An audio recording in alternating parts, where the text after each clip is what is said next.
Hello दोस्तों, आज के इस वीडियो में हम बात करेंगे उन 4 सिद्धांतों के बारे में, उन 4 प्रिंसिपल्स के बारे में जो हमारे भूतपूर्व राष्ट्रपति श्रीमान एपीजे अब्दुल कलाम सर के द्वारा बताए गए हैं। उनका मानना था कि ये जो 4 नियम है, ये जो 4 प्रॉमिसेस हैं, वो हर स्टूडेंट को और हर इंसान को खुद पर अप्लाई करना चाहिए। अगर कोई भी स्टूडेंट या कोई भी इंसान इनको अपने जीवन में उतार लेता है और उनको फॉलो करता है तो इस दुनिया में ऐसी कोई चीज नहीं है जो उस इंसान के कदमों में ना गिर जाए। इन चारों प्रिंसिपल्स को हम पूरी डिटेल्स में समझेंगे ताकि आपको इनको फॉलो करने में आसानी रहे। तो ध्यान से इस वीडियो को लास्ट तक देखें और इसकी एक भी सेकंड बर्बाद ना करें, क्योंकि इसका एक एक शब्द बहुत कीमती है। रूल नंबर 1, हमेशा अपने आप को याद दिलाएं कि आपका लक्ष्य बहुत बड़ा है। अपने आप को बोलिए कि I will have great aim. दोस्तों, सन 1958 की बात है। डॉक्टर एपीजे अब्दुल कलाम एक पायलट बनना चाहते थे। उन्होंने मेहनत करके पायलट बनने के लिए सारी परीक्षाएं पास कर ली, लेकिन पायलट की वैकेंसी में केवल 8 सीट ही थी और डॉक्टर एपीजे अब्दुल कलाम 9वें नंबर पे थे।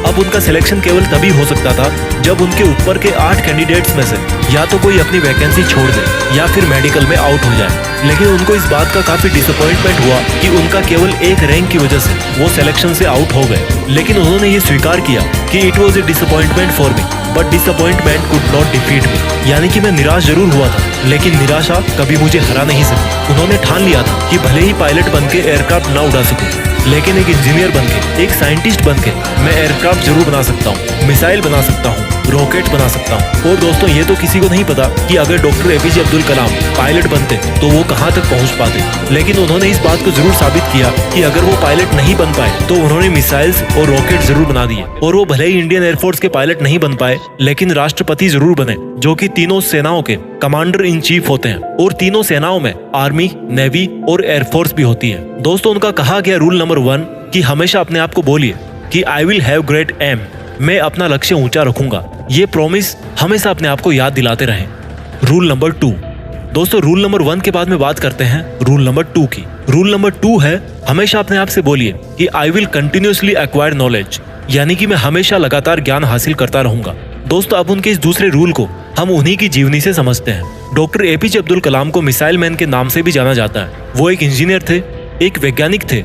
उन्होंने बहुत सारे मिशंस को लीड किया और सक्सेसफुल भी रहे। उन्होंने पद्म भूषण, पद्म विभूषण और भारत रत्न जैसे हाईएस्ट सिविलियन अवार्ड जीते। वो भारत के 11वें राष्ट्रपति भी बने। लेकिन इसके बावजूद भी उन्होंने ये माना कि वो अपने आप को एक टीचर समझते हैं, वो अपने आप को एक अध्यापक समझते हैं। और उनको सबसे ज्यादा खुशी तब मिलती है जब उनका कोई स्टूडेंट PhD पूरी कर लेता है। यानी कि उनकी लाइफ में अगर सबसे ज्यादा जरूरी कोई चीज थी तो वो थी education, knowledge.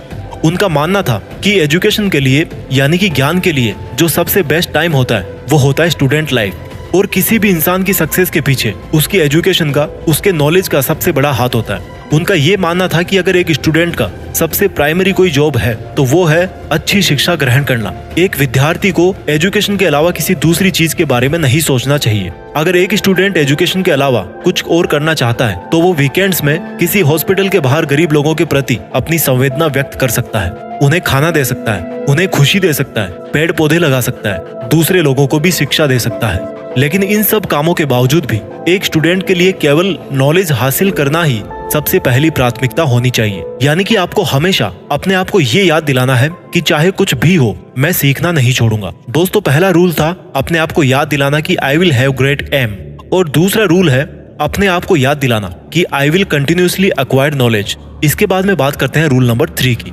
Rule number 3, doctor APJ Abdul Kalam का तीसरा नियम था कि अपने आप से हमेशा ये प्रॉमिस करें कि मैं हमेशा हार्डवर्क करता रहूंगा, यानी कि I will do hard work. दोस्तों, 1973 की बात है। विक्रम साराभाई अंतरिक्ष केंद्र के चेयरमैन प्रोफेसर सतीश धवन ने डॉक्टर एपीजे अब्दुल कलाम से कहा कि हमें एक सैटेलाइट लॉन्च व्हीकल बनाना है, यानी कि एक ऐसा रॉकेट जिसमें हम सैटेलाइट रख करके उसको अंतरिक्ष में भेज सकें। डॉक्टर एपीजे अब्दुल कलाम ने इस काम को पूरी जिम्मेदारी के साथ स्वीकार किया।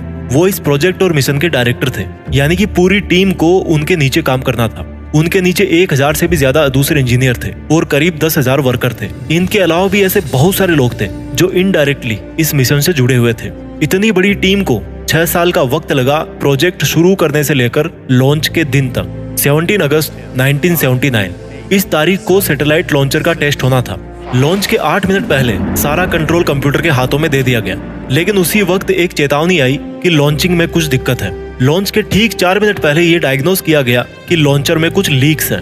लेकिन उनके टीम के जो एक्सपर्ट थे उनकी ये राय थी कि लीक्स के बावजूद भी रॉकेट में इतना सफिशिएंट ऑक्सीडाइजर है कि वो अपना लॉन्च जारी रख सकते हैं। और मिशन लीडर होने की वजह से डॉक्टर कलाम को ये डिसीजन लेना पड़ा कि वो रॉकेट को लॉन्च करेंगे। लेकिन लॉन्च के कुछ मिनट्स बाद ही वो रॉकेट पृथ्वी की कक्षा में ना जाकर बंगाल की खाड़ी में जाकर गिर गया। 6 साल की मेहनत, हजारों लोगों के कई लाखों वर्किंग आवर्स, जनता का पैसा और मिशन फेल हो गया 2 मिनट में। लेकिन जैसा कि डॉक्टर एपीजे अब्दुल कलाम रूल नंबर 3 में बताते हैं कि हमेशा अपने आप को याद दिलाते रहें कि आप कड़ी मेहनत करते रहेंगे। ठीक उसी नियम का अनुसरण करके डॉक्टर कलाम ने अपनी टीम के साथ 1 साल और कड़ी मेहनत करी और प्रोजेक्ट के शुरू होने के 7 साल बाद आखिरकार उन्होंने साबित करके दिखाया कि कड़ी मेहनत आपकी असफलता को सफलता में बदल सकती है। यानी कि दोस्तों, हमेशा अपने आप से कहते रहें कि I will do hard work. 4 rules में से 3 रूल्स हमने समझ लिए। रूल नंबर 1 था, हमेशा अपने आप से कहें कि I will have great aim. Rule number 2, हमेशा अपने आप को याद दिलाएं कि I will continuously acquire knowledge. और रूल नंबर 3 है I will do hard work. अब बात करते हैं रूल नंबर 4 की।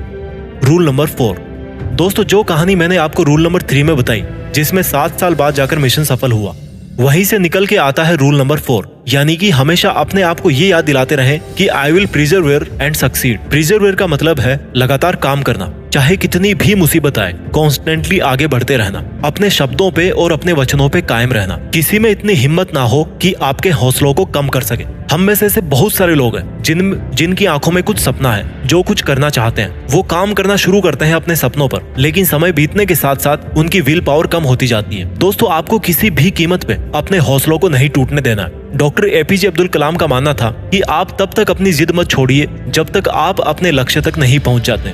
और आपका लक्ष्य है आपकी यूनिकनेस, आपका सबसे अलग होना, आपकी पहचान सबसे अलग होना। और आपके इस यूनिक बनने के सफर में आपकी मुसीबतों का सबसे अहम रोल होता है। अगर आपने अपनी मुसीबतों से डरना छोड़ दिया, उन पर से ध्यान हटाकर उनके हल के बारे में सोचना शुरू कर दिया और उस पर काम करना शुरू कर दिया, तो आप किसी ना किसी दिन इस दुनिया में सफल जरूर हो जाओगे। दोस्तों, इस वीडियो के लास्ट में मैं इन 4 रूल्स को रिवाइज कर देता हूँ। रूल नंबर 1, अपने आप को याद दिलाएं कि आपके पास में एक बहुत बड़ा सपना है।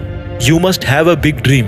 रूल नंबर 2, अपने आप को हमेशा याद दिलाएं कि आपको कभी सीखना नहीं छोड़ना है। Means you must continuously acquire knowledge. Rule number 3, कड़ी मेहनत करें, मेहनत में कोई कमी ना छोड़ें। और रूल नंबर 4, उस मेहनत को लगातार करते रहें। और ऐसा अगर आप करते रहोगे तो आप एक दिन जरूर सफल हो जाओगे।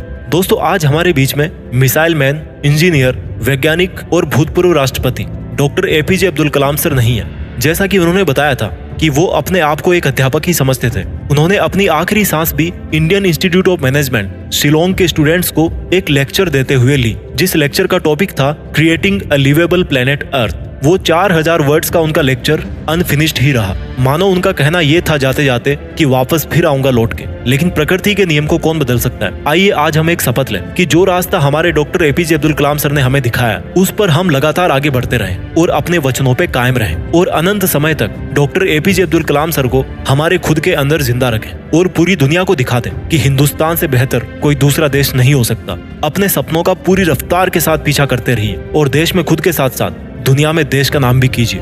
जय हिंद, वंदे मातरम।